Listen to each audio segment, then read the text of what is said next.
Comencem sense més demora. La cardioactualitat, que sempre és una sessió que genera molta expectació. Tenim una hora per davant densa, així que anem a començar l'abans possible. M'acompanya en la moderació la Montserrat Vila, l'autora Montserrat Vila, i començarem amb la primera sessió. Demanem als ponents, ja sabem que ho hem dit 40 vegades i que són molta pressió, però són 12 minuts, no hi ha preguntes i anem ràpid, perquè volem aprendre molt. Comencem amb la primera sessió, que serà la cardioactualitat d'insuficiència cardíaca i miocardiopaties, i tenim el plaer de tenir a la Maria Àngeles Castel, de la Unitat d'Insuficiència Cardíaca de l'Hospital Clínic de Barcelona. Àngeles, quan vulguis. Sí, bon dia a tothom. Moltes gràcies per la invitació de la societat per participar en aquesta cardioactualitat. La verdad es que, bueno, me permitís cambiar a castellano, la verdad es que presentar un tema en 12 minutos que tiene tanta pasión y que donde hay tantas novedades, pues uno se siente como el protagonista, el famoso protagonista de esta famosa saga, pero intentaré hacer lo que parece imposible en pocos mensajes. Me gustaría resumiros lo que para mí ha sido lo más importante o los ensayos más importantes. Seguro que me dejo alguno por razón del tiempo, disculpad si os parece relevante.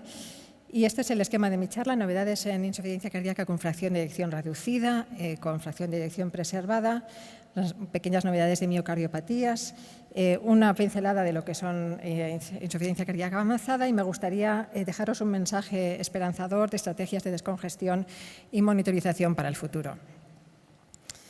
En insuficiencia cardíaca avanzada, básicamente han salido dos estudios que me parecen relevantes.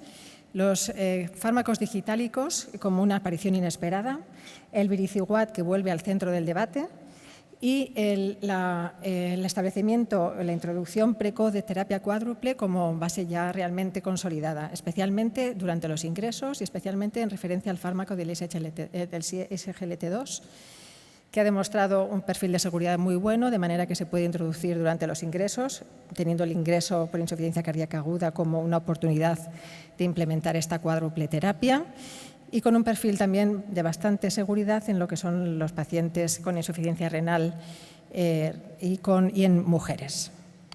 Con respecto a la digitoxina, apareció el año pasado, se publicó en el New England el DIGIT-HF, que es un estudio en fase 4, randomizado, placebo controlado, que se llevó en 65 lugares de Austria, en Alemania y Serbia.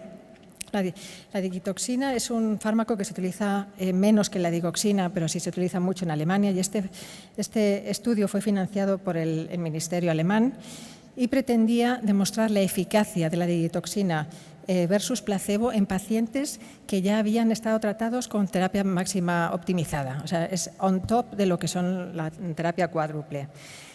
Se introdujeron 1.200 pacientes en el estudio con una edad media de 66 años y fijaros que sorprendentemente, porque realmente los digitálicos, como sabéis, se estaban utilizando con una indicación bastante pobre y con un poquito de reservas por la posibilidad de toxicidad y de complicaciones que podían ofrecer, pero este estudio fue el cambio realmente de visión sobre los digitálicos, porque demostró una reducción del riesgo relativo en el endpoint combinado de muerte por cualquier causa y primera hospitalización por insuficiencia cardíaca del 18%, con un NNT de 22, que es muy similar a los estudios con ISGLT2.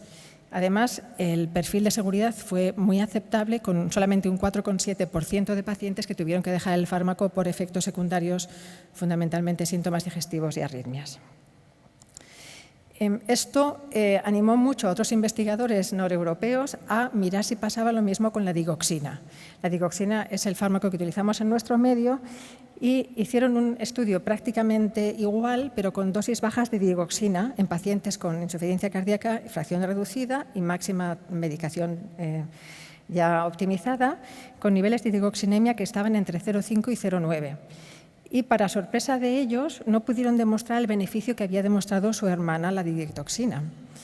No se quedaron contentos los autores de este estudio, de manera que prácticamente el mismo día, que es ahora en mayo del mes pasado, publicaron un metaanálisis que se presentó en el Europeo de Insuficiencia Cardíaca con los 3 estudios fundamentales de digitálicos para poner un poco más de claridad sobre este tema.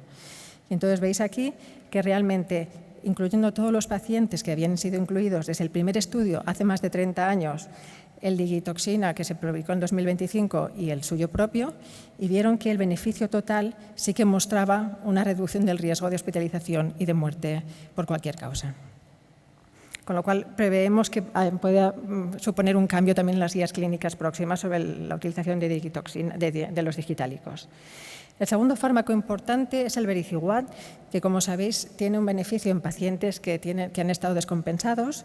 Entonces, el estudio Victor es un nuevo estudio que se presentó, se publicó el año pasado, en que pretendía estudiar el beneficio de este fármaco en pacientes que estaban estables, no en pacientes que habían tenido ingresos previos, y también con terapia máxima óptima. Y, sin embargo, también, muy a sorpresa de los investigadores, no vieron un beneficio en el objetivo combinado de mortalidad o ingreso, pero sí un beneficio en la muerte cardiovascular o por cualquier cosa. Entonces, no contentos con estos resultados, miraron exactamente en los pacientes que habían tenido un aumento de las dosis de furosemida o un requerimiento de furosemida endovenosa que no estaba registrado como evento por hospitalización, sino que era un tratamiento ambulatorio que indicaba que había un empeoramiento de la función ventricular, un empeoramiento de la insuficiencia cardíaca, y sí que vieron un beneficio aquí cuando este endpoint se modificó de un 10% de la reducción del riesgo del endpoint combinado. O sea que en estos estudios realmente lo que están modificando es un poco la evolución, siempre y cuando considerando el empeoramiento del paciente cuando se mira si se ha aumentado la dosis de furosemida o si ha recibido diuréticos endovenosos de manera ambulatoria. También se hizo entonces un análisis global de los dos estudios con vericiguat, que, como sabéis, son el Victoria y el Victor. Unos son pacientes inestables o que han estado ingresados y otros pacientes estables, y se vio que realmente la reducción global era en torno al 9 al 10% en todos los endpoints: el combinado, el muerte por cardiovascular, hospitalización aislada y mortalidad total. De manera que el beneficio se presentaba aproximadamente a los 4 meses. Identificaron que los pacientes que mejor se beneficiaban eran los que tenían un NT-proBNP menos o igual de 6.000, que el fármaco ofrecía una buena tolerancia con pocos efectos secundarios y que no requería un control analítico como pasa en muchos otros fármacos. Con respecto a la preservada, realmente ha pasado en este último año, ha dejado de ser una enfermedad sin tratamiento específico y se ha convertido realmente en un modelo apasionante de una enfermedad cardiometabólica que es tratable. Hemos pasado, a través del estudio SUMMIT, que ahora os enseñaré, a tener unos resultados que no conocíamos en pacientes con fracción preservada. Y también se están identificando dianas terapéuticas, como puede ser la inflamación y la importancia del fenotipado de estos pacientes. Hemos llevado casi una década o más de una década en que los estudios han sido con estos pacientes siempre negativos o neutros. Solamente a partir de los últimos 4 o 5 años hemos empezado a tener resultados buenos con IGSGLT2 en pacientes con preservada, y el FINE-ARTS en 2024, y finalmente la semaglutida y la tirzepatida, que es realmente el fármaco que más nos ha cambiado la vida el año pasado. El SUMMIT, que estudió el efecto de la tirzepatida. Esto es un fármaco semejante a la semaglutida, que había demostrado un beneficio en la calidad de vida de estos pacientes cuando tenían insuficiencia cardíaca asociado a obesidad, pero es un fármaco más evolucionado. Es un agonista del receptor dual del GIP y del GLP-1.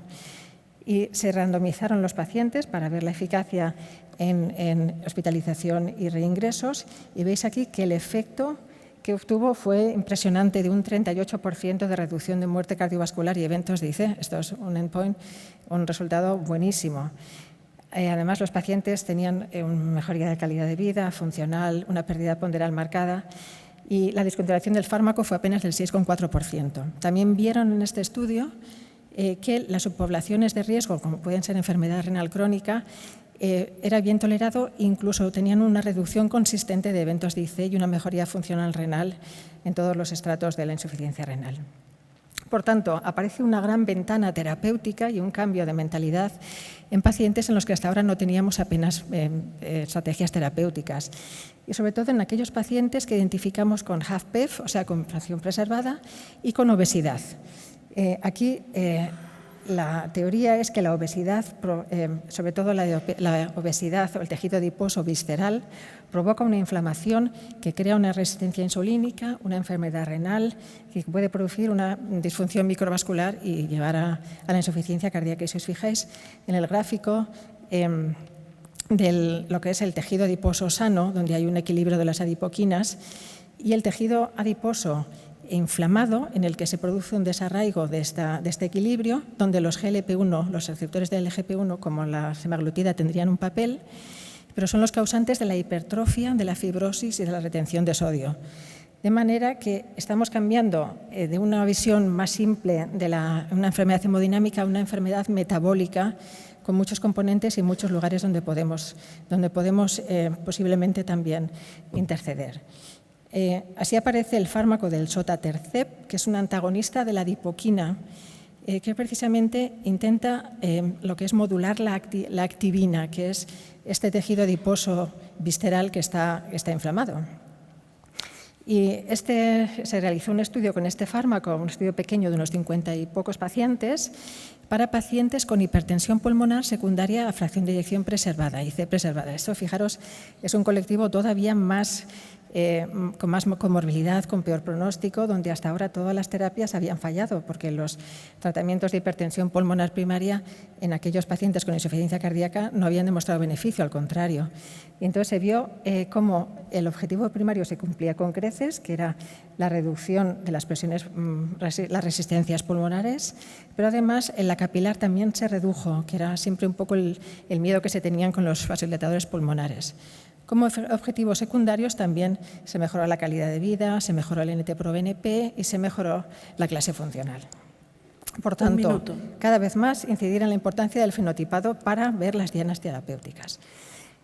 En miocardiopatías, la amiloidosis cardíaca ha dejado de ser una enfermedad rara a ser realmente una causa frecuente en mayores de 70 años con IC. Está recogido en consensos y en guías clínicas. Y el aficamten, como el inhibidor de la miosina, se postula ahora mismo como un gran fármaco para reducir en pacientes con cardiopatía obstructiva hipertrófica con obstrucción. Ha demostrado en este estudio randomizado a metoprolol o aficantem pues unos resultados excepcionales en el cambio en consumo de oxígeno y con una buena tolerancia de efectos secundarios. A largo plazo, el estudio FOREST mostró también que el aficantem consigue muy precozmente una reducción del gradiente intraventricular, una mejoría de la clase funcional, fijaros, desde el principio y mantenida en el tiempo, y un perfil de seguridad muy aceptable. En IC avanzada, solo decir que estamos pasando del concepto de avanzada antes de que llegue a terminal para que podamos ofrecer a los pacientes terapias de avanzada sin que éstas sean fútiles, y que los medios de soporte, las asistencias ventriculares, cada vez tienen mejores resultados. Actualmente el HeartMate-3 es el único que tenemos en el mercado y se discute el tiempo de implantación y cuál es el intermax óptimo. Y por último, ya mis últimas dos diapositivas, estrategias de descongestión y monitorización. Un estudio presentado como el Late Break Trials en el europeo aquí en Barcelona, en el que me estudiaban si los pacientes que ingresaban por congestión, si con el endpoint de días vivos sin estar en el hospital a los 30 días, se daban de alta, se randomizaban a tratamiento estandarizado o tratamiento con terapia subcutánea en furosemida en su casa, y vieron que conseguían una reducción de 5,5 días de ingreso en los 30 días desde la hospitalización y una reducción de la mortalidad y reingresos a 60 días, que tampoco era lo que esperaban. O sea, un tema a tener en cuenta. Y un poco ya futurista también este estudio. Bueno, este estudio linfático. Y por último, mi última diapositiva, dejaros el mensaje de que la inteligencia artificial nos va a ayudar mucho, está ya siendo aplicada para lo que es el prevenir los ingresos por insuficiencia cardíaca, detectando los cambios en la voz de los pacientes, incluso los electros, y aplicándolos a las constantes basales de cada paciente. Mis mensajes serían estos: Digitalicos y la Basic WAD en pacientes con reducida, la preservada realmente ha roto barreras, la obesidad e inflamación, el aficantem y la inteligencia artificial, que seguro que ha venido para quedarse. Muchas gracias. Muy bien. Gracias, doctora Castell. I la cardioactualitat sobre cures agudes cardiològiques a càrrec del doctor Pablo Pastor, fins fa poc cardiòleg de l'Hospital Arnau de Vilanova de Lleida i coordinador del grup de treball de cures agudes cardiològiques. Gràcies, Pablo. Merci. Muchas gracias por la presentación y por la oportunidad de participar en esta cardioactualidad. Iré rápido por varios bloques. Lo primero es si administrar heparina precoz en el infarto con elevación del ST debe hacerse al primer contacto médico o en el laboratorio de hemodinámica. Para ello se han publicado 2 estudios, el primero de ellos en China, casi 1000 pacientes con infarto con elevación del ST, en los cuales se iba a hacer angioplastia primaria, se aleatorizan a dar la heparina en el primer contacto médico versus en sala de hemodinámica, con tiempos, como veis, cortos de traslado, y el objetivo primario era la proporción de TIMI-3 en la primera inyección y se consigue pues, una mejoría en la reperfusión en los pacientes tratados con heparina en el primer contacto médico, 23 contra 17 a favor de este grupo, sin diferencias en sangrados, tampoco en eventos clínicos para los cuales no estaba potenciado este estudio. Y el segundo, similar, en este caso 600 pacientes en Eslovenia, también con infarto con elevación del ST, un poco el mismo diseño, aunque el tiempo de traslado era algo más largo, pacientes que no eran pretratados con inhibidor P2Y12 y también con ese objetivo de reperfusión con TIMIs 2 o 3 en la primera inyección, y se ve pues lo mismo, incluso un beneficio más marcado, 43 versus 27% de los pacientes que llegan con la arteria abierta, con lo cual, y además sin una penalización en términos de hemorragias. Incluso mirando qué pacientes se pueden beneficiar más, pues parece que el grupo de pacientes con poco tiempo de isquemia o con un tiempo de traslado más largo, como es lógico, pues parece que se benefician más de la administración inmediata de heparina sódica, con lo cual esto avala un poco la estrategia del CODIAM Cataluña, en el cual se administra la heparina en el primer contacto médico. Parece que es una estrategia segura y atractiva, sobre todo si tenemos este tipo de pacientes con tiempos cortos de isquemia, traslados más largos y que no tuvieran shock o paradas, que eran pacientes excluidos en estos estudios. Segundo bloque del tratamiento con betabloqueantes postinfarto en pacientes que quedan con FEBI preservada. Sabéis que se han publicado 2 estudios con resultados dispares. El primero de ellos es el REBOOT, una colaboración hispano-italiana con más de 8.000 pacientes, FEBI por encima de 40% tras un infarto de miocardio, aleatorizados a betabloqueantes sí o no, sin control con placebo y con un betabloqueante que era a criterio del investigador, pero veis que la gran mayoría fue bisoprolol. 11% con FEBIs intermedias y una mediana de seguimiento de 3,7 años, y no encuentran ninguna diferencia en los resultados clínicos, que era un combinado de muerte, infarto u hospitalización por IC, y de hecho encuentran incluso una señal de alarma en mujeres que tenían peores resultados en el grupo del betabloqueo. Y sin embargo, en el mismo número del New England se publica también este estudio, el Betami DAN-Block, una colaboración noruego-danesa, en el cual hay más de 5.000 pacientes, características muy similares. En este caso, el fármaco más usado fue el metoprolol, en más del 90% de los casos. Había un 15% con FEBIs intermedias y se siguen durante 3 años y medio con un resultado primario que veis que abarca más parámetros, incluyendo arritmias, revascularización no programada. Y en este estudio encuentran, sorprendentemente, que sí que existe un beneficio del tratamiento betabloqueante en su cohorte, con una reducción absoluta del riesgo del 2%, un NNT de 50. A raíz de esto se han publicado metaanálisis para intentar combinar los resultados de ambos estudios contradictorios, y la conclusión es que en FEBI por encima del 50% no hay beneficio del betabloqueo, mientras que en pacientes que tienen FEBI entre 40 y 50% pues parece que sí que lo hay, cuando se suman los resultados de estos 2 estudios y algunos otros más pequeños, ¿no? Luego, por lo tanto, el debate puede estar abierto, pero en general yo creo que ya podemos tener un consenso que si tras un infarto la FEBI queda por debajo del 50%, hay que usar el betabloqueante. Si queda por encima del 50%, revascularización completa, probablemente no. Y luego hay una serie de escenarios un poco dudosos, por ejemplo, revascularizaciones incompletas, FEBIs límites, hipertensiones mal controladas, en los cuales pues, se puede individualizar caso a caso. También queda abierta la pregunta si es lo mismo el biso o el metoprolol, puesto que esta también fue una diferencia importante entre los 2 estudios. Siguiente, 3 palabras sobre este estudio que compara ketamina y etomidato para la intubación orotraqueal. Eran pacientes críticos en general, no solo cardiológicos, en Estados Unidos, en el cual existía la preocupación del etomidato que puede suprimir la actividad de las glándulas suprarrenales. Sin embargo, en el estudio lo comparan con ketamina para la intubación con secuencia rápida de pacientes críticos y ven que no hay ninguna diferencia y que, de hecho, la proporción de pacientes que sufren un colapso hemodinámico durante la intubación es mayor con la ketamina que con el etomidato. Por lo tanto, nos da tranquilidad en lo que yo creo que es nuestra práctica habitual de la intubación con secuencia rápida. Varias cosas sobre el Impella se han publicado en el último año. En primer lugar, el seguimiento a 10 años del Danger Shock. Creo que este es un estudio muy importante. Conocéis el Danger, que demostró por primera vez beneficio de un sistema de soporte circulatorio percutáneo en shock cardiogénico, pacientes muy seleccionados, ¿no?, con infarto de miocardio, con fenotipo de disfunción izquierda y sin daño cerebral. Y lo que se ve a 10 años es que continúa existiendo un beneficio pronóstico muy marcado en los pacientes que recibieron el tratamiento con el Impella, que de hecho pues la reducción absoluta de riesgo es importante y el NNT es de 6 Impellas para salvar a uno de estos pacientes a 10 años. También sobre este estudio hay un subanálisis interesante de cómo la edad modula el beneficio del dispositivo. Estratifican a los pacientes en varios grupos de edad, como veis ahí a la izquierda.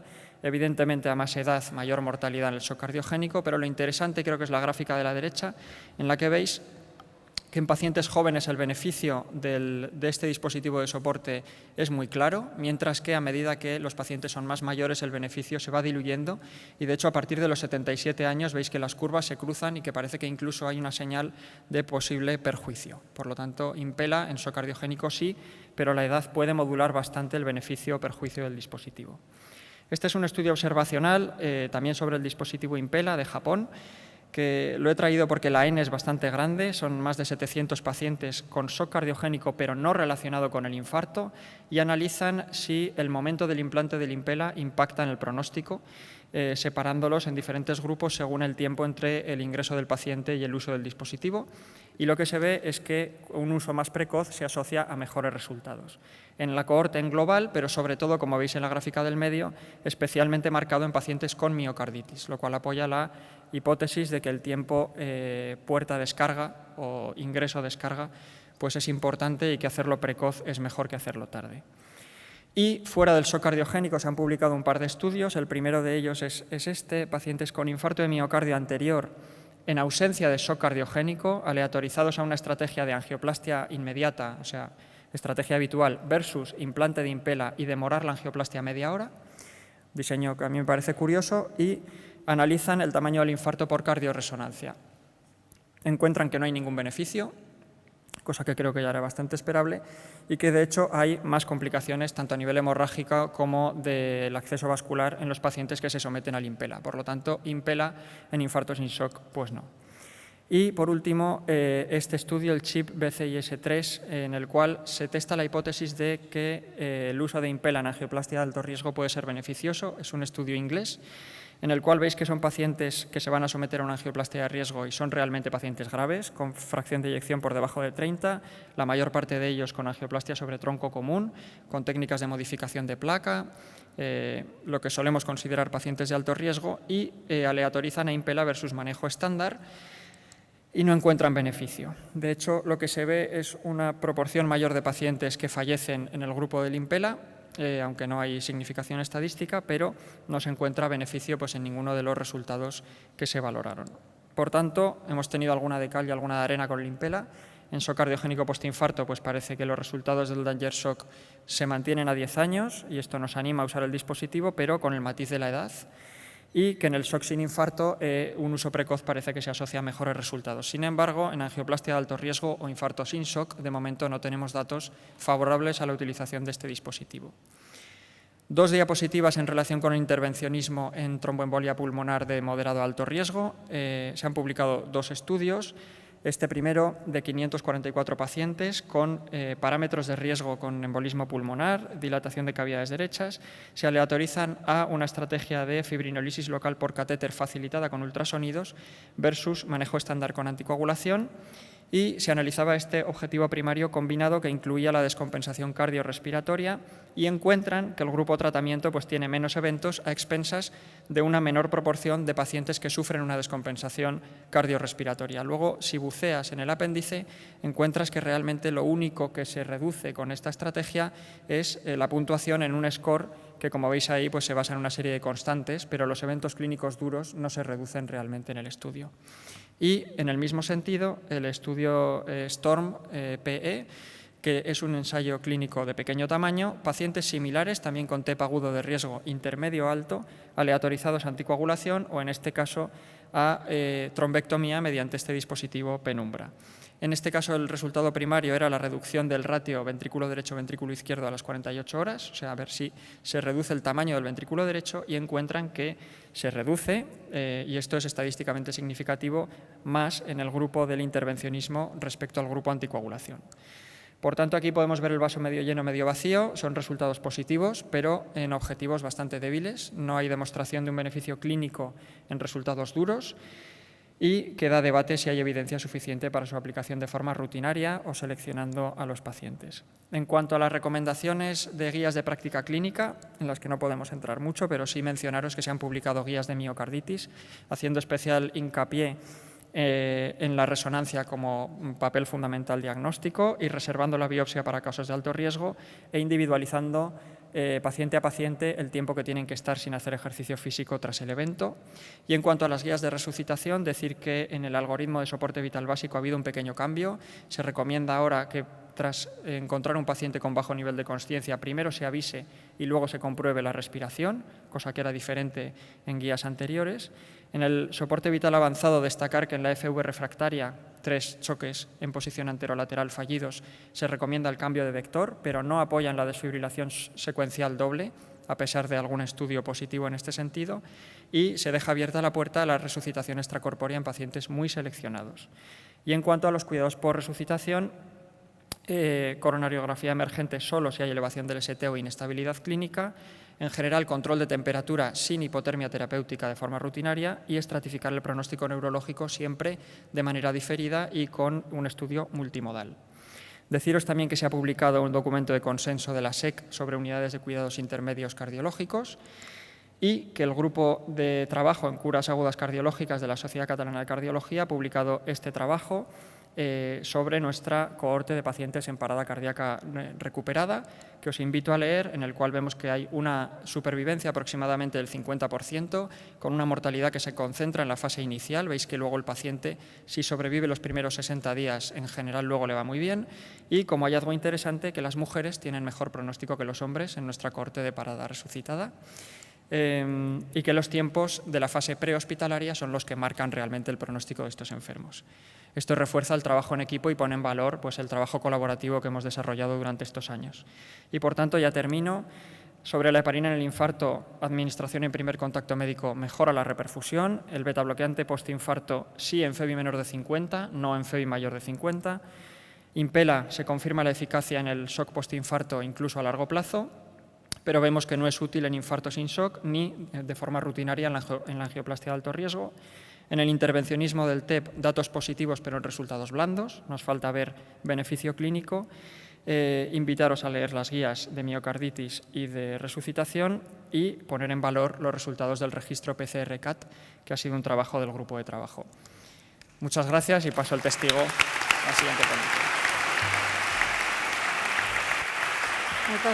Moltes gràcies. Passem al següent punt, que és la prevenció cardiovascular i rehabilitació, que la farà la doctora Guiomar Mendieta de l'Hospital de Sant Pau.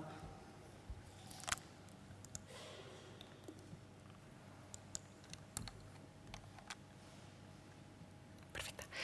Moltes gràcies al comitè organitzador per la invitació a participar en aquesta sessió.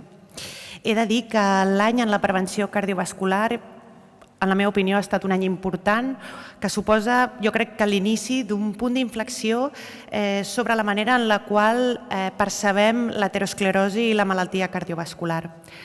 Tot i el codi IAM, tot i els avenços en el tractament del pacient agut, els avenços tecnològics, la malaltia cardiovascular continua sent la primera causa de mort a nivell mundial, tant en homes com en dones. I part d'aquest motiu és el fet que la prevenció cardiovascular és una assignatura que ens queda pendent. Previ a les noves guies, que sobretot és el que marquen aquest any en la prevenció cardiovascular, la publicació de les guies europees i les guies americanes, tenim que recordar el que ja sabíem, que les estatines continuen sent la pedra angular del tractament, amb evidència robusta que demostra eficàcia, seguretat i reducció del risc cardiovascular, i això és important que ho transmetem als nostres pacients. L'LDL avui dia es considera causal per l'aterosclerosi. Cada reducció d'1 milimol per litre o 39 mil·lígrams de decilitre, la seva equivalència, de colesterol LDL s'associa amb una disminució d'aproximadament el 25% dels esdeveniments cardiovasculars majors, i això no només en prevenció secundària, sinó que també en prevenció primària, i només quan fem un seguiment als 5 anys. Les noves teràpies hipolipemiants, com l'ezetimibe, els inhibidors PCSK9, l'àcid bempedoic, s'utilitzen com a tractament addicional a les estatines a la màxima dosi tolerada, mai com a substituts. I dels estudis de PCSK9 inhibidors, el que sabem és que com més precoç és la reducció de l'LDL colesterol, major és el benefici, i que aquest benefici és independent de l'LDL colesterol basal del qual partim. I per últim, recordar que no s'ha identificat un llindar inferior de l'LDL colesterol i, per tant, que quan més baix estigui, millor. Llavors, quines són les principals novetats d'aquestes guies de dislipèmia? A nivell europeu, es fa sobretot un èmfasi en l'avaluació del risc cardiovascular i de la identificació de marcadors i de l'ús de tècniques d'imatge per millorar aquesta estratificació i fer una medicina més personalitzada en els nostres pacients. Es recomana utilitzar l'SCORE-2 en menors de 70 anys i SCORE-2-OP en majors de 70 anys en lloc de l'antic SCORE, fer ús sobretot dels risk enhancers, els modificadors de risc. Aquests sobretot són útils en els pacients de risc moderat o els que estan propers a prendre la decisió d'inici de tractament. Tenir en compte la proteïna C reactiva ultrasensible, que de fet ja forma part de calculadores com la calculadora SMART, que s'utilitza sobretot en la predicció de risc recurrent, i també la LPA.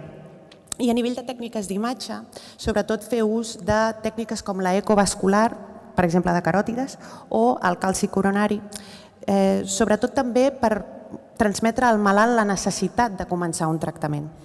Per últim, remarcar el nou paper de la lipoproteïna A, que ja es recomana de manera universal, s'ha de mesurar en tots els pacients i en les dones en 2 moments de la vida, durant l'època reproductiva i després de la menopausa, perquè els nivells solen augmentar, i valors per sobre de 50 mil·lígrams de decilitre o majors de 105 nanomols litre són els que es consideren sobretot un factor potenciador del risc cardiovascular. A més, les guies europees inclouen una nova categoria de risc, que seria aquella dels pacients de risc extrem que ja han tingut un event i ja anàvem amb estatines o que tenen malaltia polivascular, és a dir, per exemple, malaltia coronària i malaltia arterial perifèrica. I per a aquests pacients es recomana un LDL de colesterol objectiu per sobre de 40. A nivell de tractament hipolipemiant, es dona major protagonisme a les teràpies no estatíniques quan hi hagi intolerància a les estatines. I recordar que el tractament, l'elecció, s'ha de basar sobretot en la reducció addicional que requerim per arribar a l'LDL objectiu. També quan ingressa un pacient per una síndrome coronària s'ha de fer l'strike early i strike strong. Què vol dir això? Doncs fer un tractament, una intensificació del tractament si el pacient ja portava estatines o intensificar-lo durant l'ingrés quan sigui un pacient que no portava estatines abans i ficar ezetimibe també si creiem que no s'arribarà a l'LDL objectiu. A nivell de tractament d'hipertrigliceridèmia i sobretot per reduir el risc cardiovascular residual, sempre pensar en l'icosapento d'etilo. I aquestes són les diferents combinacions i la reducció percentual que es pot aconseguir de l'LDL. A nivell de pacients especials, grups especials, persones amb infecció per VIH, començar una estatina quan tinguin 40 anys o més, independentment de l'LDL, independentment del risc cardiovascular estimat, i tenir en compte que poden interaccionar amb els antiretrovirals. Per a pacients amb risc de cardiotoxicitat associada al tractament oncològic, es recomana també considerar l'ús d'estatines en pacients d'alt risc o molt alt de cardiotoxicitat per quimioteràpia per reduir la disfunció ventricular associada al tractament. I a nivell de suplementació es desaconsella l'ús de suplements dietètics, de vitamines, de productes nutracèutics, quan no es disposa d'evidència robusta de seguretat i eficàcia en la reducció de l'LDL i del risc cardiovascular. Les guies europees no fan esment dels factors relacionats amb el sexe femení, però sí que ho fan les americanes. Llavors, no té cap sentit saber que una dona, quan tenia 40 anys, va tenir un embaràs en el qual va tenir hipertensió gestacional i no fer res fins que als 59-60 té un infart. Quan sapiguem que una dona ha tingut qualsevol d'aquests trastorns durant l'embaràs o durant la seva vida reproductiva, ovaris poliquístics, menstruacions irregulars, menopausa precoç, tots aquests també han de ser risk enhancers per començar a tractar aquestes dones i fer una prevenció cardiovascular més precisa i personalitzada. I les guies les americanes, també aquest any com a novetat recomanen el calci coronari com a mesura per decidir si es comença tractament o no i establint una sèrie de LDL colesterol goals segons el calci coronari que trobem. I tanmateix, d'igual manera, es recomana que la troballa incidental de calci coronari també ha de ser un factor motivador per començar tractament hipolipemiant per arribar a un objectiu, per exemple, de més de 70 quan és moderat o alt en un TAC toràcic. I així doncs arribem a parlar de l'assaig clínic que jo crec que canviarà la visió i podrem definitivament abandonar aquesta concepció que tenim de la prevenció primària i la prevenció secundària, aquesta visió dicotòmica, per començar a entendre l'aterosclerosi com un risc continu al llarg de la vida. I que sabem que quan més aviat tractem millors seran els resultats i que també sabem que no és tant tenir un colesterol elevat quan tens 60 anys i llavors t'infartes, sinó marca un pitjor pronòstic el fet de tenir una exposició llarga al llarg de la vida a un colesterol aixecat, és a dir, la dosi de LDL que rebem al llarg de la vida. El Vesalius-TV és un estudi que va incloure 12.200 malalts, no havien tingut un infart o un ictus, però tenien aterosclerosi establerta, coneguda o no, perquè també es van incloure pacients diabètics amb alt risc i en aquests sí que no se sabia si tenien aterosclerosi subclínica o clínica. I tenien que tenir un LDL igual o superior a 90. Es van randomitzar a evolocumab o placebo i els endpoints primaris van ser mort per malaltia coronària, ictus i infart no fatals i el 4-point MACE, que incloïa també revascularització motivada per isquèmia. Llavors és important remarcar això, que la proporció d'individus inclosos exclusivament per presentar un calci coronari igual o superior a 100 no era petita, com podeu veure. I també el fet que els diabètics inclosos del risc, com ja he dit, no es coneixia si tenien aterosclerosi o no. I també són una part important de la població estudiada. Així doncs, en el braç d'evolocumab, com no és sorprenent, es va produir una reducció dramàtica de l'LDL colesterol amb una mitjana de 45 mil·lígrams de decilitre i això es va traduir en una reducció del risc relatiu de patir a l'endpoint primari de mort coronària, infart o ictus no fatal del 25% i un 19% en la reducció relativa de risc del 4-point MACE. I aquests resultats es van repetir en l'anàlisi per subgrups per tots els grups de pacients d'interès. Per últim, només destacar la gran plètora de molècules que actualment s'estan estudiant a nivell de fase 3. Hem parlat sobretot de l'àcid bempedoic i dels inhibidors PCSK9, però també estan en estudi els inhibidors de CETP, important només a l'opicetrapib, perquè els altres estudiats no han tingut resultats beneficiosos, i també parlar dels tractaments que s'estan estudiant per la hipertrigliceridèmia, com serien els inhibidors d'ApoC3 i d'angiopoietina 3. No hem parlat tant de la rehabilitació cardíaca perquè el temps que tenim per aquestes presentacions és curt, però dir que en més o menys 3 mesos tindrem les noves guies de rehabilitació cardíaca que es presentaran al Congrés a Múnich de la Europea de Cardiologia. Moltes gràcies.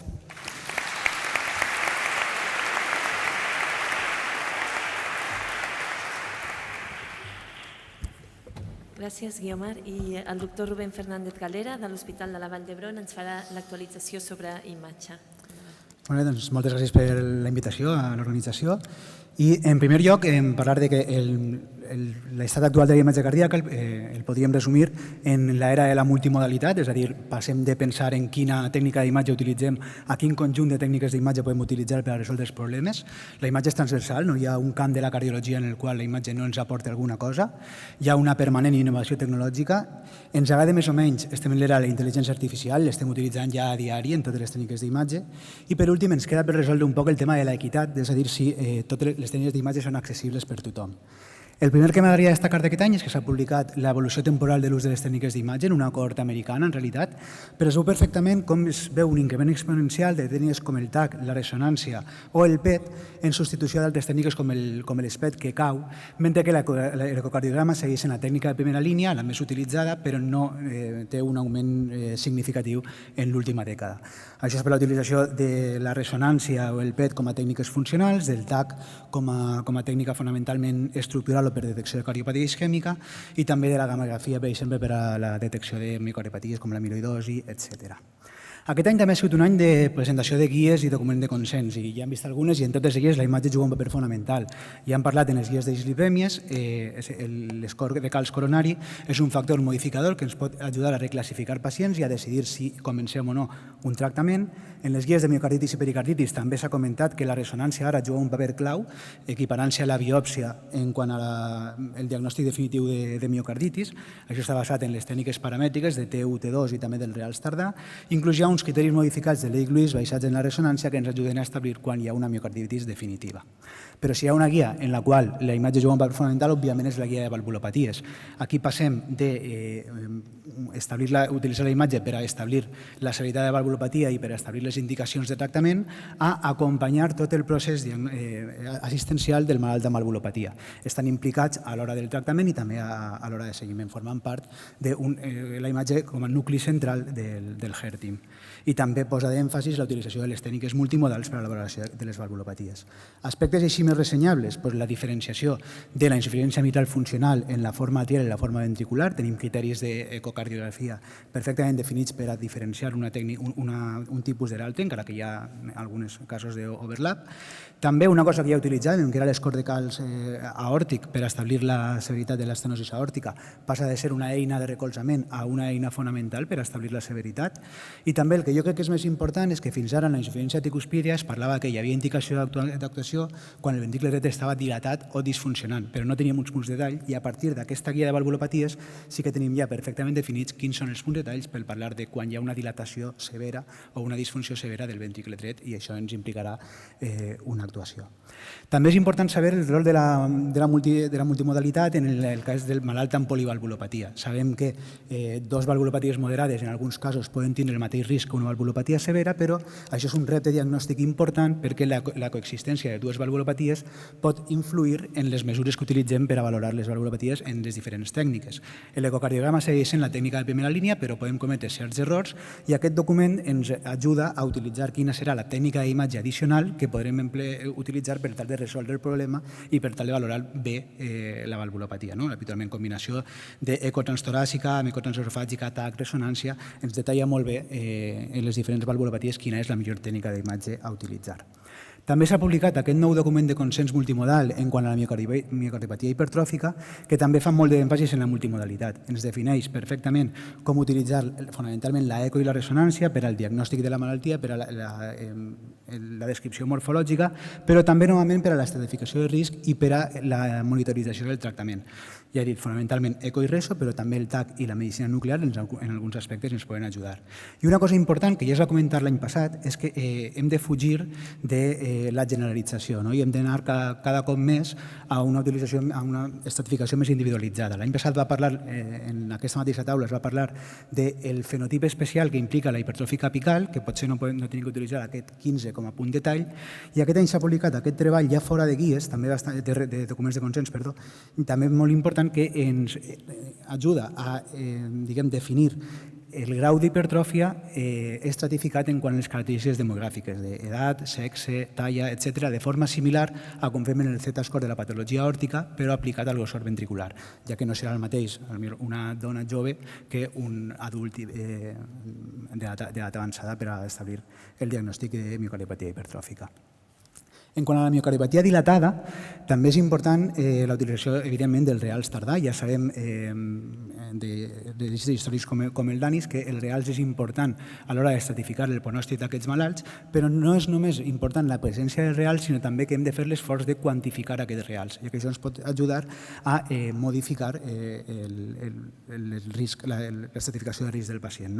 I, per exemple, la combinació d'una disfunció ventricular amb un espessor de reals tardà més enllà del 7,5% va incrementar el risc d'events en el seguiment d'aquests malalts amb dilatada no isquèmica. I no sols la presència i l'extensió dels reals, sinó també és important la localització. S'ha publicat aquest subanàlisi de l'estudi Derivate, en el qual es veu que afegint la localització d'aquests reals tardà a l'escore de risc, sobretot aquelles formes amb reals en localització no anterior, van a tindre un risc d'events arrítmics majors superior en el seguiment que aquests que tenen una localització dels reals tardà a nivell més anterior.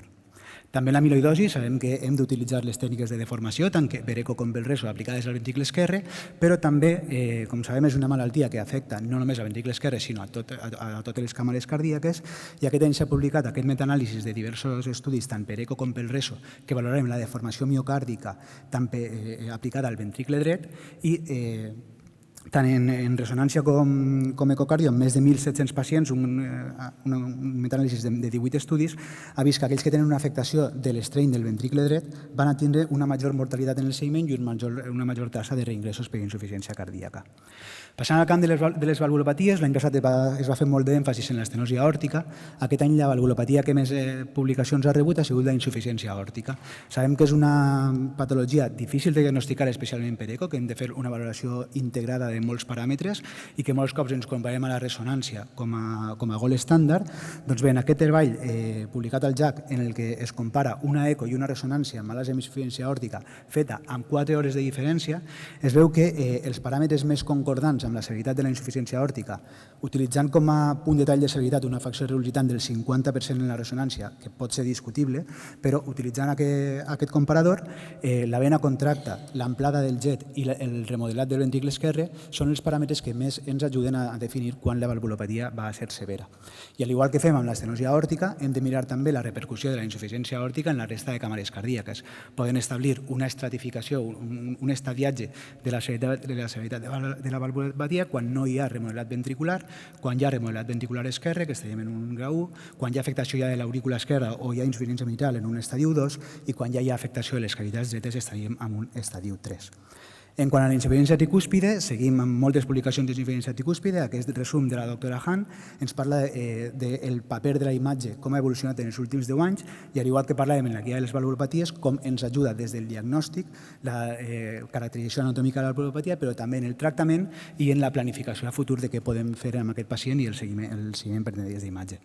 També aquest estudi espanyol, basat en ressonància magnètica, que tenim aquí a la dreta, ens parla que hi ha diferències de gènere en la insuficiència tricúspide, de tal forma que les dones van a tindre més insuficiència tricúspide d'origen atrial, a diferència dels homes, que és més ventricular. Els homes tenen major remodelat del ventricle dret, probablement per aquesta afectació més ventricular, i més comorbilitats en els homes, per tant, el pronòstic de les dones en insuficiència tricúspide pot ser millor. En quant a l'estenosi mitral, sabem de la importància de l'utilització del calç, sobretot quan planifiquem realitzar alguna intervenció. Doncs, per exemple, aquest estudi publicat molt recentment, el CalciMIT, ens parla d'aquests malalts que tenen major quantitat de calci a l'anell mitral o als vens mitrals, van a tindre un pitjor pronòstic, en aquest cas quan es fa una valvuloplàstia. Això és aplicable a totes les tècniques intervencionistes que podem realitzar en la vàlvula mitral. És important saber quina és la càrrega de calç per a saber què podem fer amb els pacients. També aquest estudi és molt interessant, publicat també al JAC, que ens parla de la utilitat del TAC per a la valoració de les pròtesis mecàniques, i és que ens fa referència a quins són els graus d'apertura esperats de les principals models protèsics. Però si hi ha una patologia en la qual el TAC és fonamental és en la cardiopatia isquèmica. Ja sabem des de la publicació de l'Scott Hert que la utilització del TAC en aquests pacients canvia el pronòstic dels pacients. Aquest any s'ha publicat els resultats a 10 anys i segueix veient la diferència en quan utilitzem TAC i en quan no. I és que a dia d'avui amb el TAC podem fer moltes coses més enllà de valorar la llum del vas. És a dir, podem utilitzar també de forma anàloga com fem la ressonància, si tenim una fase tardia amb el TAC, doncs podem quantificar el real tardà de iode en aquest cas i també podem estimar el volum extracelular i això s'associa amb més events. I també és molt important la caracterització de la composició de la placa. L'any passat es parlava molt del greix pericoronari, aquest any tenim estudis que ens parlen de la densitat de calç de la placa, és a dir, plaques més calcificades, es suposa que són plaques més estables i s'associen amb menys events que aquestes plaques menys calcificades. I a dia d'avui la valoració per TAC de la cardiopatia isquèmica, doncs més enllà de l'anàlisi del vas, com hem comentat, inclou totes aquestes tècniques, la reserva de fluxo fraccional, ús d'intel·ligència artificial amb radiòmics, atenuació del greix, greix pericoronari, greix epicàrdic, volum total de placa, densitat de la placa, i tot això ens ajuda a establir quines són les plaques de major o menor risc i que s'associen amb més events en el seguiment. Però si hi ha un canvi important en el TAC aquest any és l'aparició del TAC de photon counting. És la innovació tecnològica més important en imatge aquest any, és una tecnologia que ens millora el contrast entre la llum i el vas, redueix el soroll, redueix els artefactes i tot això s'associa amb millors resultats diagnòstics. Com podem veure les imatges de la dreta, anem a tindre una molt millor definició del vas, el qual té una major precisió diagnòstica i un menor número d'angiografies no necessàries, inclús en vasos molt calcificats com l'exemple de la dreta. També han aparegut nous radiotraçadors per a medicina nuclear que ens ajuden a una millor visualització en el cas de la perfusió miocàrdica, com és el flurpiridaz, i també altres radiotraçadors que ens ajuden a un millor diagnòstic de l'amiloidosi cardíaca. I és impossible no parlar d'intel·ligència artificial. Un minut. A dia d'avui, la intel·ligència artificial la utilitzem en imatge tots els dies, ens agrada més o menys, o sigui, la quantificació, detecció automàtica de vores, quantificació automàtica, etc. I el futur dirà cap a on va aquest ús de la tecnologia de la intel·ligència artificial, ja que hi ha alguns treballs en els quals l'ecocardiografista pot ser inclús prescindible, realitzant un anàlisi completament robòtic basat en algoritmes d'intel·ligència artificial, però pot ser un altre ús més just de la intel·ligència artificial podria ser l'aplicació d'algoritmes basats en intel·ligència artificial en aquests països amb menys recursos o aquestes zones amb menys recursos per a detectar quins pacients són de major risc i necessiten ser derivats a centres amb major volum, amb major disponibilitat de totes les tècniques per a garantir un accés més equitatiu a les tècniques d'imatge. Moltes gràcies.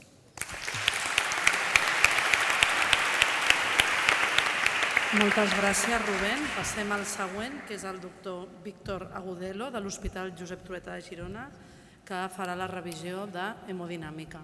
Víctor? Moltes gràcies. Us parlaré de l'actualitat en cardiologia intervencionista. A veure si el mando. Vale, aquí està, perfecte. El primer, evidència en intervencionisme coronari. Jo crec que és rellevant recent publicació de l'assaig clínic Nobel Trial a seguiment a 10 anys. 10 anys que avalua la revascularització al tronc comú comparant revascularització percutània versus intervenció quirúrgica. Seguiment de gairebé més de 1.000 malalts, 10 anys de seguiment, i es va concluir que la revascularització percutània no és inferior en quant a l'endpoint de mortalitat per totes les causes respecte a la revascularització quirúrgica. Seguiment a 10 anys.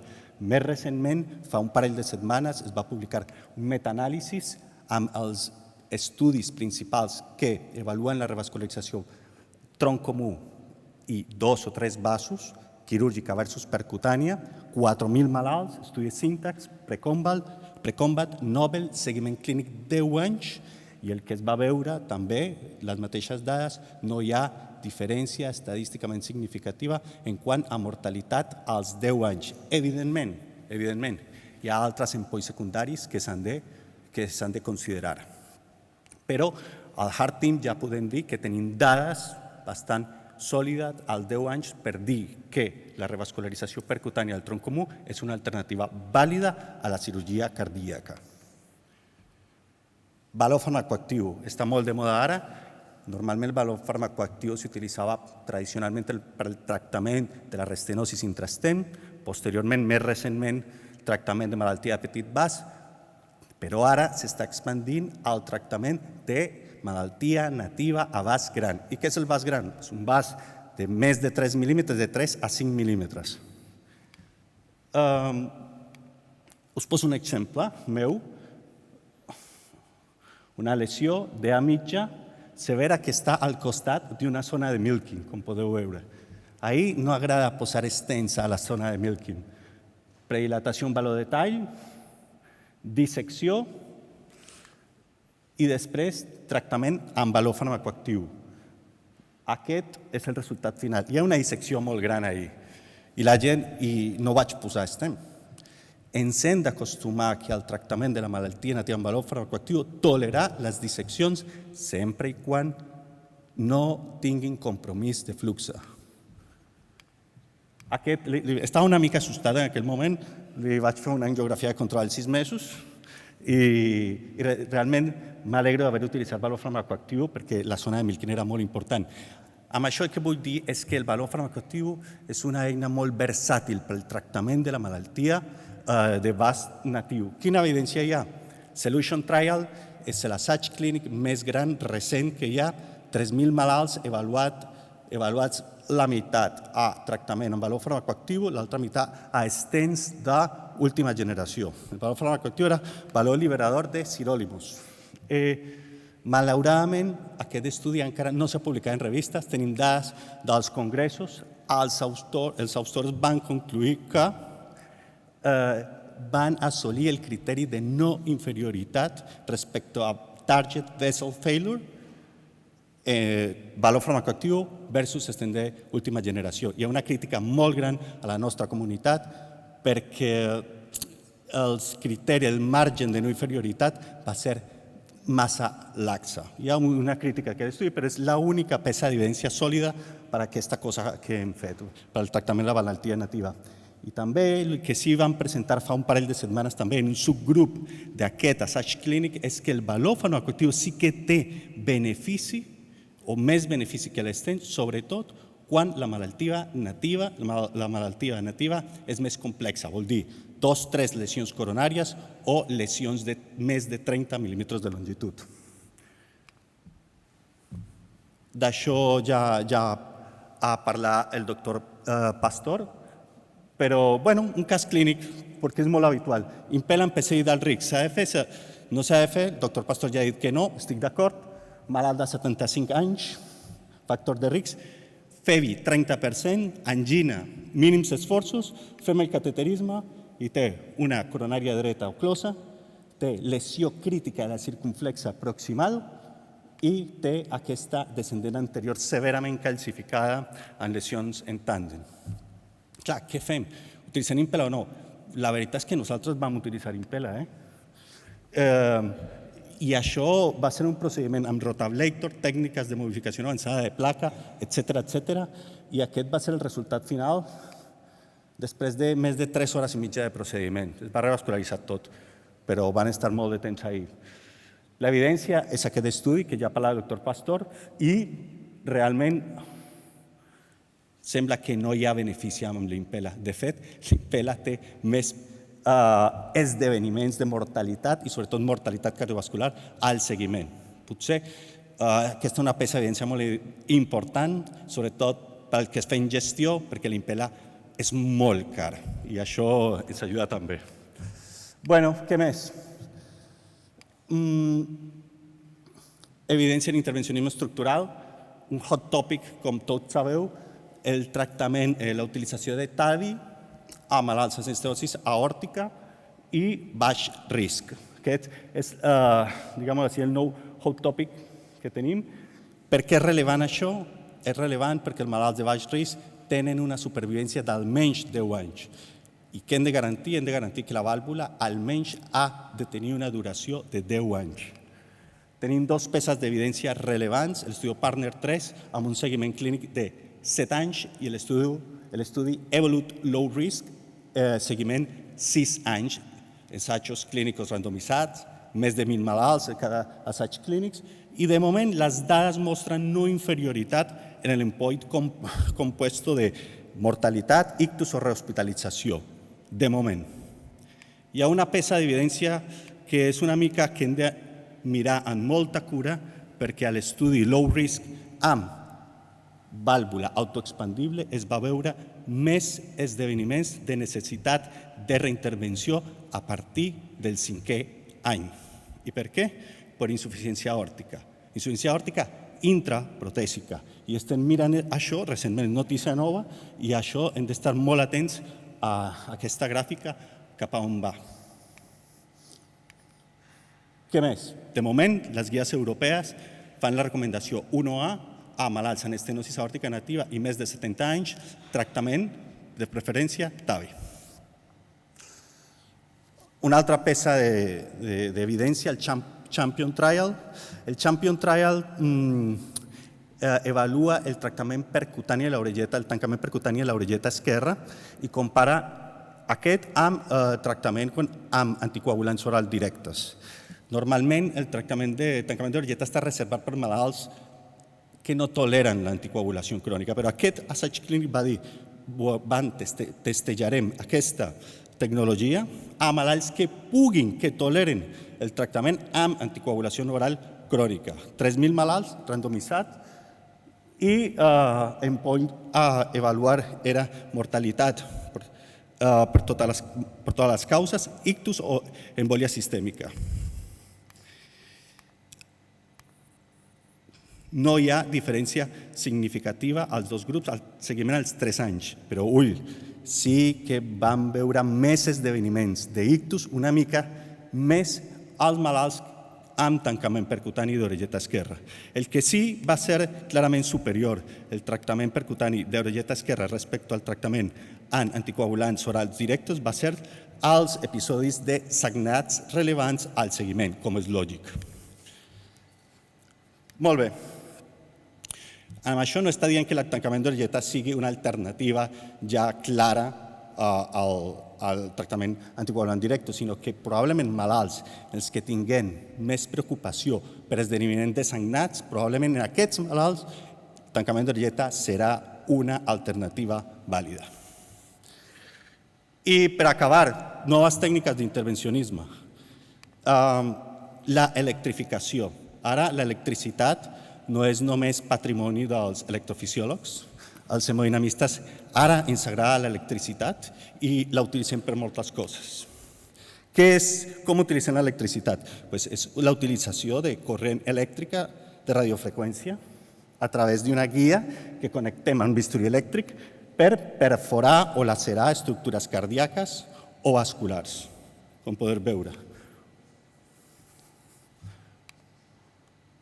Un exemple.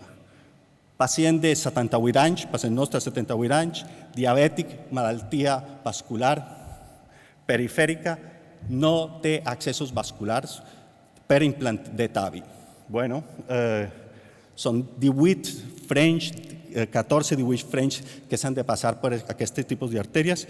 Doncs l'electrificació el que ens permet és fer, per exemple, l'accés transcava. I com fem l'accés transcava?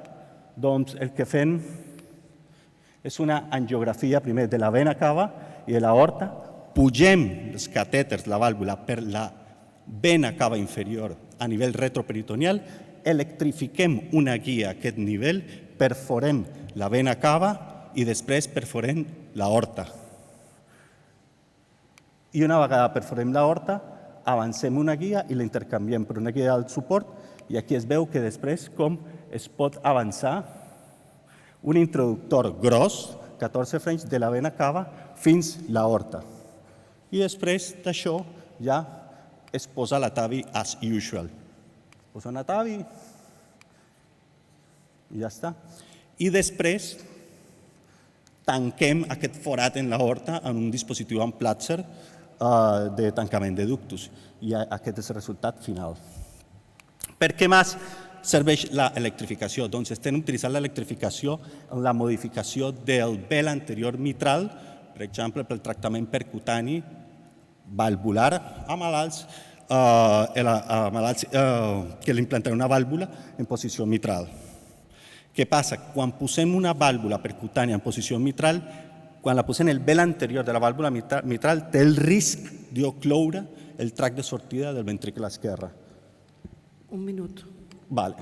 I amb això, el que fem és electrificar aquest vel anterior, el capturem, electrifiquem aquesta guia i formem aquesta laceració. I així disminuïm el risc d'oclusió del tracte de sortida ventricle esquerre.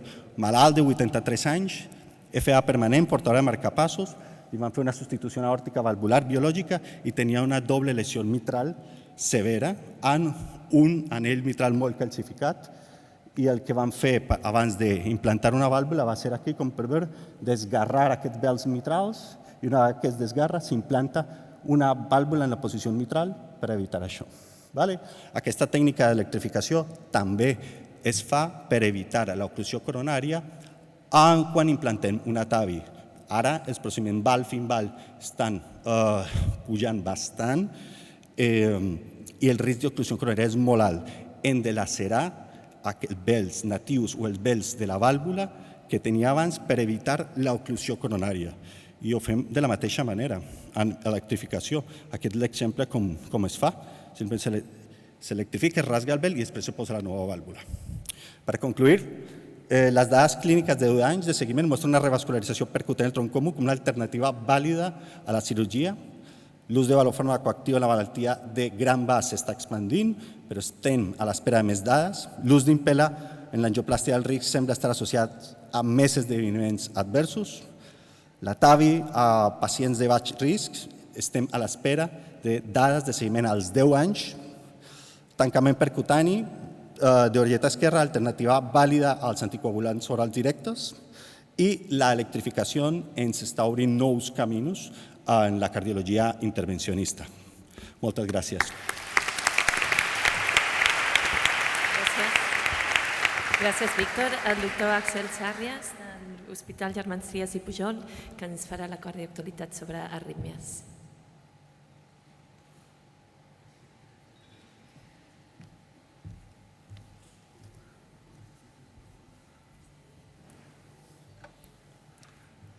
Bé, moltes gràcies. Jo faré l'actualitat en arrítmies. Segurament em deixaré coses, però he intentat fer un resum una mica variat. Parlaré d'arritmologia clínica, parlarem també de tractament antitrombòtic, parlarem d'ablació, i això avui en dia vol dir parlar de PFA, i faré també les novetats en dispositius. Bé, per començar, aquest any s'ha presentat aquest document de consens de la Societat Europea sobre la miocardiopatia auricular, on es fa una definició d'aquesta entitat com una entitat independent, que no és només un precursor de fibrilació auricular, sinó que és una malaltia que s'associa a ictus, a insuficiència cardíaca, i que requereix un diagnòstic multimodal amb diferents tècniques, tant electrocardiogràfiques com tècniques d'imatge. I també es fa molt d'èmfasi en la importància d'una intervenció precoç i agressiva en els factors de risc per tal de frenar la progressió cap a formes més avançades. En aquest sentit, comentaré també un parell de publicacions d'aquest últim any que tracten sobre la modificació de factors de risc en pacients amb fibrilació auricular. Un d'ells és aquest estudi aleatoritzat en pacients amb fibrilació auricular i obesitat, en què s'aleatoritzaven ablació versus modificació de l'estil de vida. I tot i que es va veure que l'ablació oferia un millor control del ritme, els pacients en què es feia modificació de l'estil de vida presentaven una milloria important de paràmetres metabòlics i, sobretot, la milloria de la qualitat de vida era similar amb els dos grups. El missatge que hem de treure d'aquí és que hem d'oferir l'ablació en pacients amb obesitat, però també hem d'incidir molt en la modificació dels factors de risc. Aquest altre estudi similar també eren pacients en què se'ls feia ablació i en un d'ells es feia tractament habitual i en l'altre se'ls oferia una intervenció sobre l'estil de vida multidisciplinar guiada o liderada per infermeria amb uns resultats molt significatius, amb un impacte important en la taxa de reablacions i de cardioversions i inclús amb una milloria de fins a un 44% de l'èxit d'ablació en els pacients en què es feia aquesta modificació de l'estil de vida. Parlant d'anticoagulació, fins a dia d'avui les guies recomanen que en pacients postablació de FA mantinguem l'anticoagulació segons criteris Schatz-Basque, independentment de l'eficàcia de l'ablació, perquè no teníem evidència en aquest aspecte. S'han publicat en l'últim any dos estudis molt similars. El primer és la LONEIF, que el que fa és aleatoritzar pacients postablació de FA i sense recurrència en més d'un any, amb criteris de Schatz-Basque per mantenir anticoagulació, doncs s'aleatoritzava. Mantenim l'anticoagulació versus la suspenem.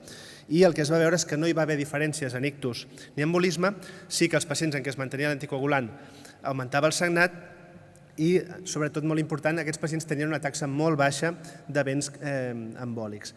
Un estudi molt similar, l'Ocean, es va publicar en el New England i també pacients de les mateixes característiques i també, de nou, van observar una molt baixa taxa d'events, no hi havia diferències entre mantenir o suspendre l'anticoagulant en quant a events embòlics i sí que tenien més sagnat els pacients en què es continuava l'anticoagulant. Per tant, possiblement, les pròximes guies hi veurem un canvi en aquest sentit. En quant al tancament d'orelleta, l'estudi Champion s'acaba de comentar, és un estudi en què es comparava l'anticoagulant versus el tancament d'orelleta en pacients amb indicació d'anticoagulació i es va vendre com un estudi favorable al tancament d'orelleta en quant a no inferioritat, però també una de les crítiques que ha rebut és que els marges de no inferioritat eren massa laxes i realment va haver més events embòlics en els pacients amb el dispositiu. I en quant als sagnats, sí que és veritat que els números ens diuen que el dispositiu millorava els sagnats, però això era sobretot a expenses de sagnats menors. No va haver diferències en sagnats majors i no se'n comptabilitzaven els sagnats relacionats amb el dispositiu. Per tant, és un estudi que ha tingut una certa polèmica.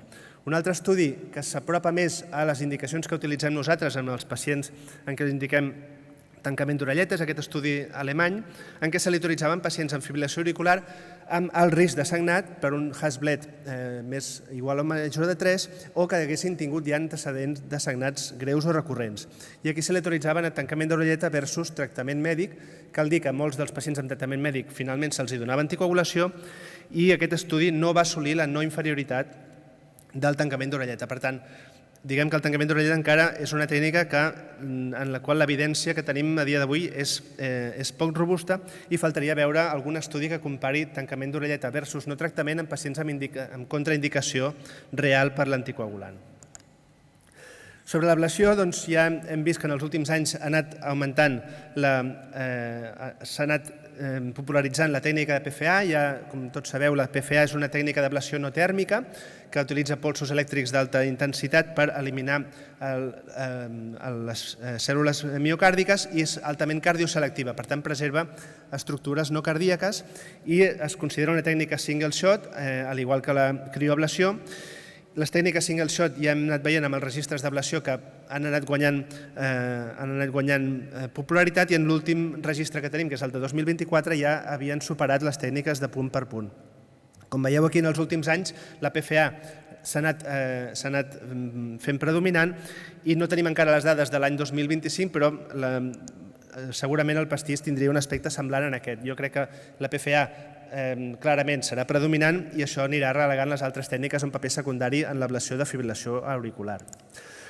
Estan proliferant múltiples sistemes de PFA, cadascun d'ells amb les seves característiques, i aquest any s'ha publicat un document de consens de la Societat Europea i Americana sobre l'ús de la PFA en l'ablació, en el que es donen recomanacions sobre el workflow, diferents tipus de complicacions que ens podem trobar, i m'agradaria també fer un resum de les diferents complicacions que podem trobar amb les diferents tècniques. La PFA és una tècnica que s'ha venut com lliure de complicacions i això és així per algunes de les complicacions més temudes de l'ablació d'FA, com la fístula atrioesofàgica, que és molt poc freqüent però amb una elevada mortalitat, l'estenosi de venes pulmonars, no tenim aquestes complicacions en la PFA, tampoc tenim les tasses d'afectació del nervi frènic que veiem amb la crioablació, però han aparegut complicacions noves, com per exemple l'hemòlisi, que pot ser, tot i que és poc freqüent, pot ser important o pot provocar en alguns casos dany renal agut, i l'espasme coronari, sobretot quan utilitzem PFA a prop de l'isme cavotricuspidi o de l'isme mitral per on passen l'artèria coronària dreta o circunflexa respectivament. En aquest sentit, és veritat que l'espasme acostuma a ser transitori i es pot revertir amb nitroglicerina, però no deixa de ser preocupant alguns case reports que s'han publicat d'espasmes coronaris diferits o inclús alguna sèrie de casos d'arrítmies ventriculars i de mort sobtada dies després d'una ablació de PFA, que és veritat que són casos anecdòtics i que poden ser coincidències, però hem d'estar atents a aquestes possibles complicacions, sobretot si la PFA acaba sent una tècnica molt utilitzada. En quant a l'ablació de FA, fins ara l'ablació de FA es considerava com a tècnica de primera elecció en la FA paroxística, però en canvi en la FA persistent, tot i que teníem alguns estudis petits que deien que l'ablació era més eficaç que els fàrmacs, les guies segueixen donant una recomanació tipus 2B. Doncs bé, ha sortit a l'últim any l'estudi Avantguard, en què se li autoritza a pacients amb FA persistent a ablació versus tractament mèdic i realment l'ablació és més eficaç com a control del ritme. Cal tenir en compte, no obstant, que en aquest estudi van haver uns 6 ictus en el grup de PFA, per tant és una tècnica que no està lliure de complicacions i que això va motivar un canvi de protocol a la meitat de l'estudi i després es va veure que aquesta complicació disminuïa. També la PFA ja s'està utilitzant fora de la FA, en arrítmies ventriculars, i això pot tenir uns certs avantatges. Com ja hem dit, és una tècnica que redueix el dany a estructures col·laterals, permet unes lesions més uniformes, permet unes lesions més profundes, sobretot en zones on hi ha cicatriu, i que també és segura per l'ús epicàrdic. I ja s'ha publicat el primer registre europeu d'ablacions d'arrítmies ventriculars amb aquest sistema dual que permet administrar radiofreqüència i PFA, i com veieu en pacients complexes, tant amb TVs com FV, extrasístoles, molts pacients amb procediments previs fallits, i realment els resultats semblen bastant favorables en quant a eficàcia i a seguretat. Passem als dispositius.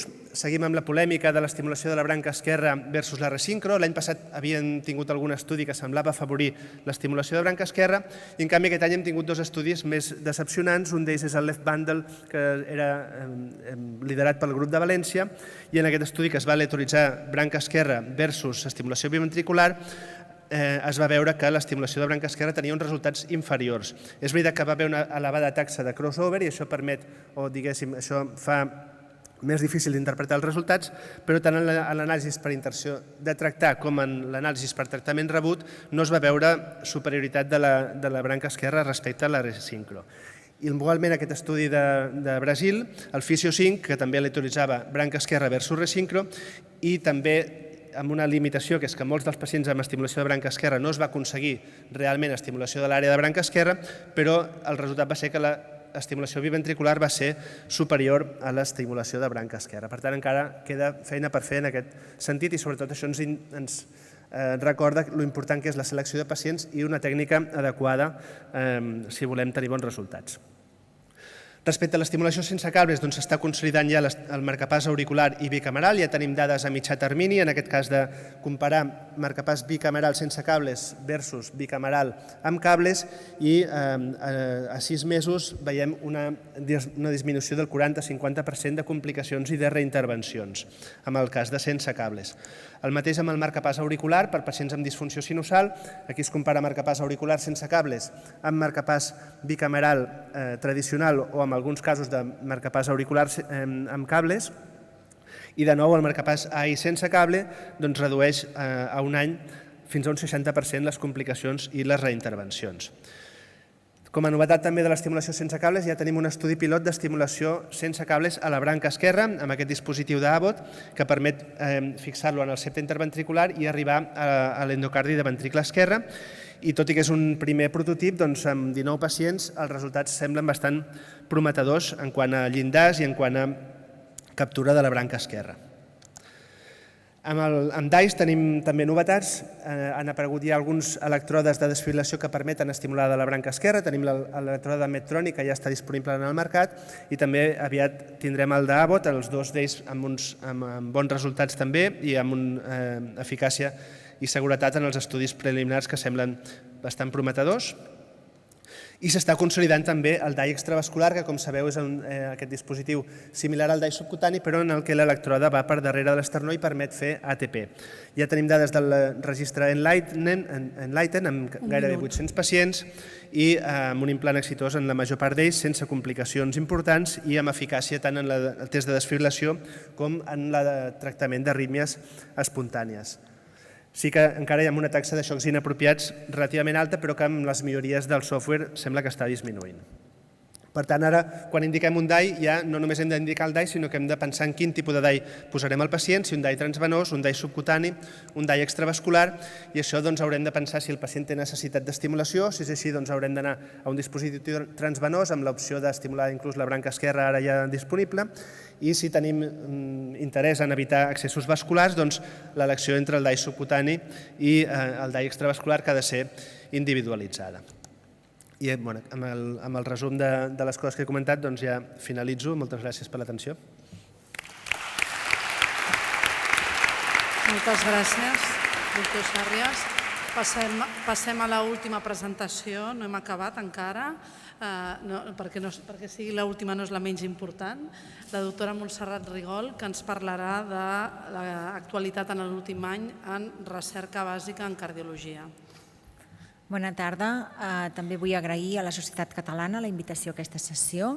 Amb el temps que disposo i com que la recerca bàsica ha agafat tantes especialitats, el que he fet és escollir 4 articles recents, representatius de les diferents àrees i dels diferents models, des d'un estudi més in vitro, passant per estudis més mecanístics fins a un model més translacional.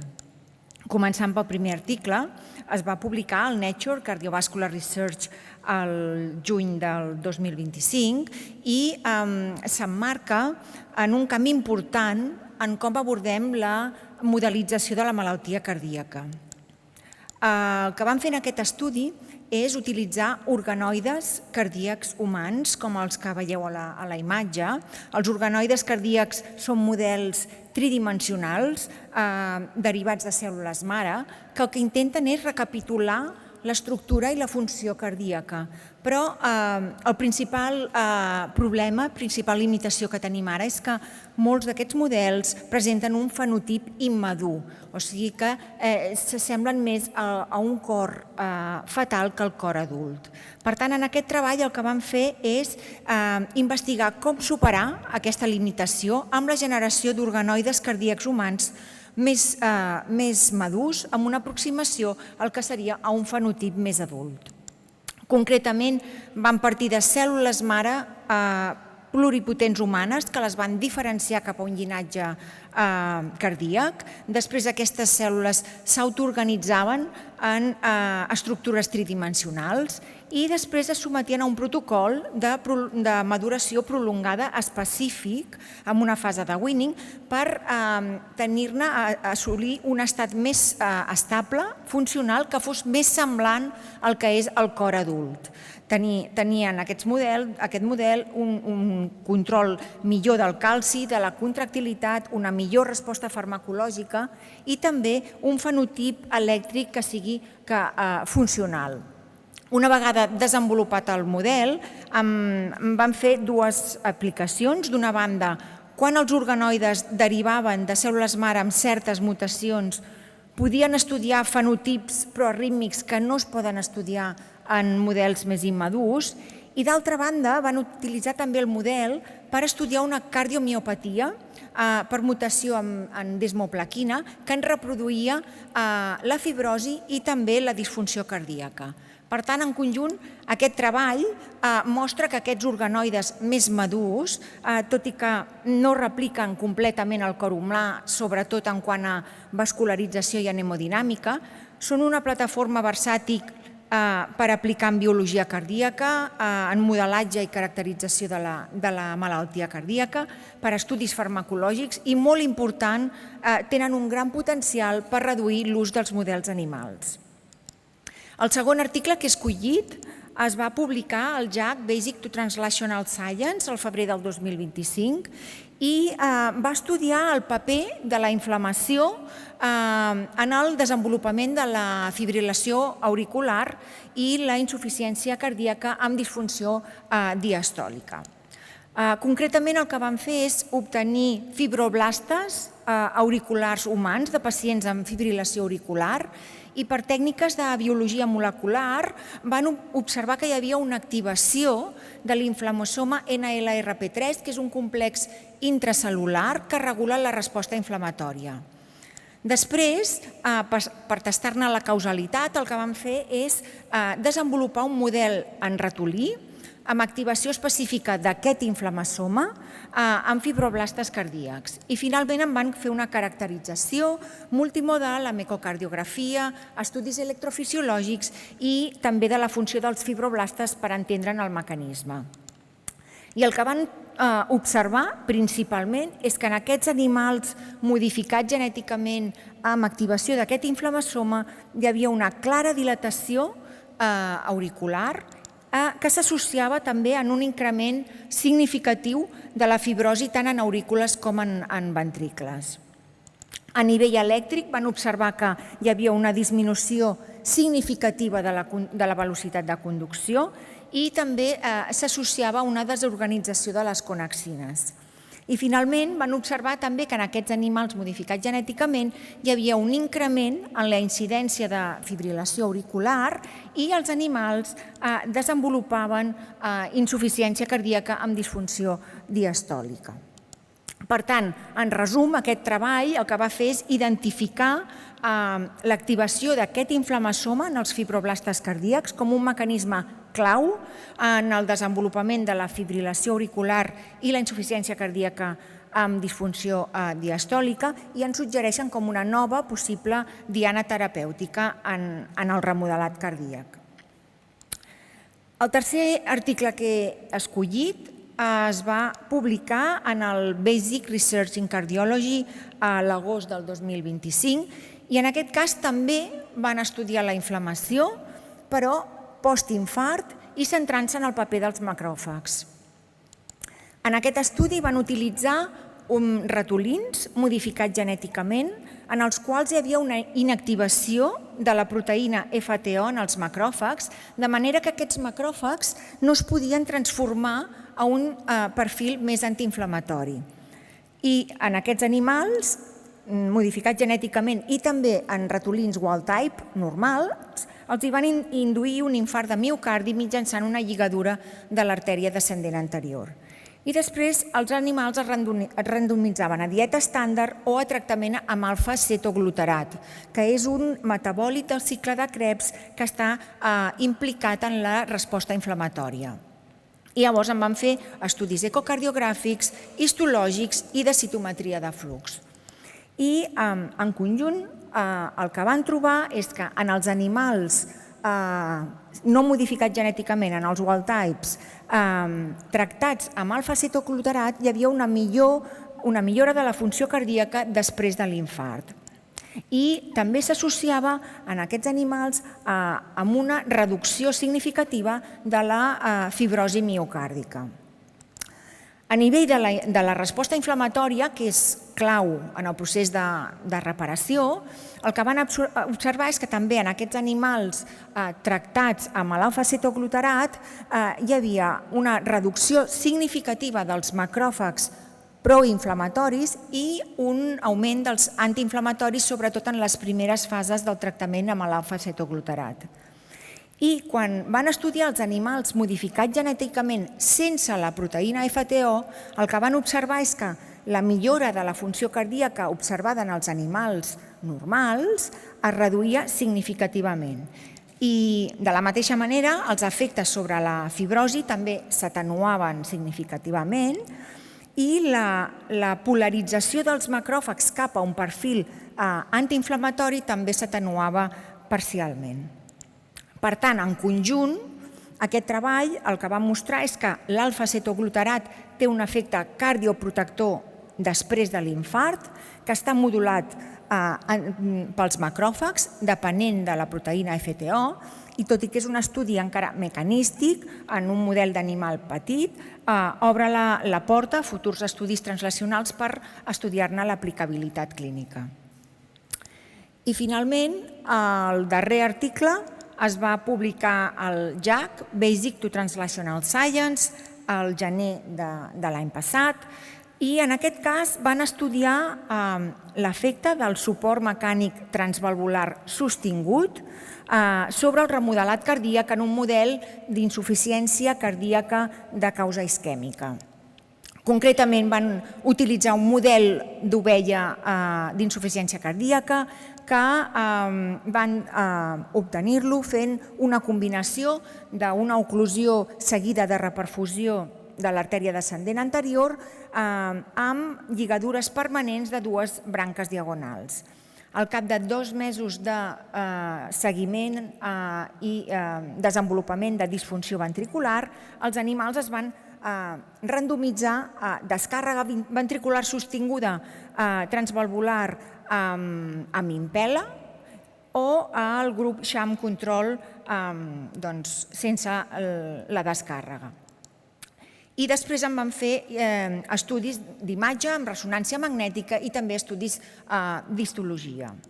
I principalment el que van observar és que els animals amb descàrrega ventricular sostinguda durant 3 mesos tenien una disminució significativa dels volums telediastòlics, un augment significatiu de la fracció d'ejecció en el miocardi remot I en els estudis histològics el que van observar és que en els animals control hi havia una hipertròfia dels cardiomiòcits que no es va observar en els animals controls. I en aquestes imatges histològiques representatives podeu veure una mostra d'un animal control a la part de dalt, amb els cardiomiòcits de major tamany, en comparació amb una imatge d'un animal impela amb cardiomiòcits de grandària normal. Per tant, aquest treball constitueix una prova de concepte molt translacional, que el suport mecànic transvalvular sostingut menys invasiu és capaç d'aturar el remodelat negatiu, afavorir el remodelat invers, millora funcional en la insuficiència cardíaca de causa isquèmica. I això és tot. Moltes gràcies.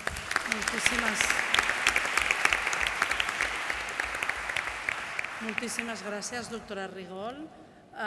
Bé, ha estat una sessió fantàstica, moltíssima informació que intentarem anar dirigint posteriorment. Ho sabeu que això també es penja a la web i que la podeu tornar a mirar, aquesta sessió, és a dir, que ho teniu disponible allà. Moltíssimes gràcies a tots els ponents i volia aprofitar per donar dues paraules d'agraïment per la cloenda del Congrés, agraïment als pacients i a les associacions de pacients que ens han acompanyat aquests dies aquí, agraïment a tots els que han participat, ponents, moderadors, assistents, moltíssimes gràcies per estar aquí.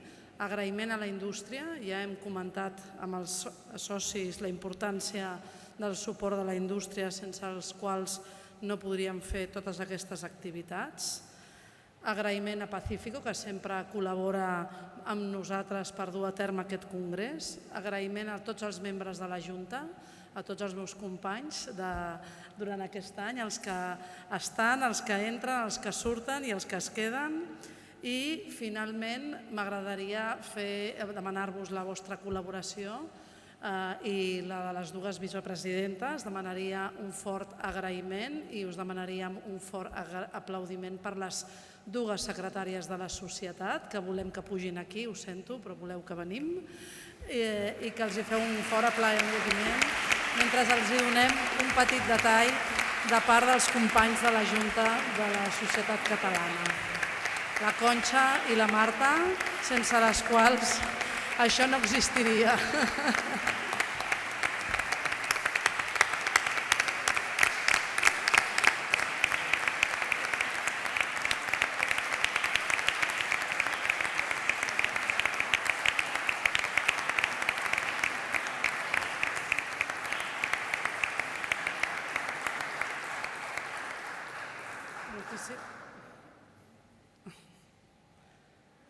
Moltíssimes gràcies a elles i moltíssimes gràcies a tothom. Us desitgem un molt bon estiu i us esperem aquí el proper 28 i 29 de maig segur. Moltes gràcies. Adéu.